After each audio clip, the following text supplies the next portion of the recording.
கிட்டத்தட்ட 2027 வரைக்குமே ரிஷபராசி அல்டிமேட்டா இருக்குங்க. அதனால கவலையெல்லாம் பட வேணாம். எங்கேயோ கொஞ்சம் சோம்பேறித்தனம் எட்டி பாக்குதோ, அத மட்டும் கொஞ்சம் எட்டி பாக்க விடாம பாத்துக்கோங்க. ஏன்னா, யூசுவலி ரிஷபராசி நான் சொன்ன மாரி, அ ஒரு விஷயத்த கொண்டு போய் பிரசன்ட் பண்றதுக்கு முன்னாடி 10 தடவ அவங்களுக்குள்ளேயே ட்ரையல் பாத்துப்பாங்க. 11வது தடவ தான் கொண்டு போய் பிரசன்ட் பண்ணுவாங்க. அப்ப இந்த 10 தடவ ட்ரையல் பார்க்கக்கூடிய நேரம், கால விரயம் ஆகுறதுன்றதெல்லாம் அவங்களுக்கு கிடைக்கிறது. எனக்கு பெர்ஃபெக்ஷன் அப்படின்றது தான் முக்கியம்னு நினைக்கக்கூடிய ஆட்கள் தான் ரிஷபராசி ஆட்கள்.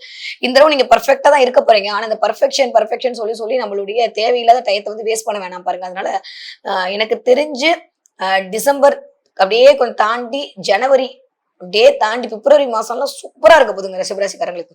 பிப்ரவரி மார்ச்லலாம் சந்தோஷத்தோட உச்சியில தான் இருக்க போறீங்க அப்படின்னு தான் சொல்லணும். நிறைய பேர்களுக்கு வீடு, மனை, வண்டி, வாகனம் அமைவதற்கான நேரம் அப்படின்றது கூடி வருது.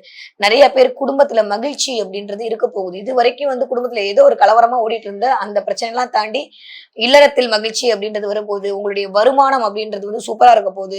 இது வரைக்கும் யாரெல்லாம் தலைவலின்னு அவஸ்தைப்பட்டு இருந்தீங்களோ, கண் பிரச்சனைகள் அவஸ்தைப்பட்டு இருந்தீங்களோ, அவங்க எல்லாம் அதுக்கான தீர்வு இல்ல அதற்கான சிறந்த மருத்துவர் கிடைப்பதற்கான நேரம் அப்படின்றது கண்டிப்பாக இருக்கு.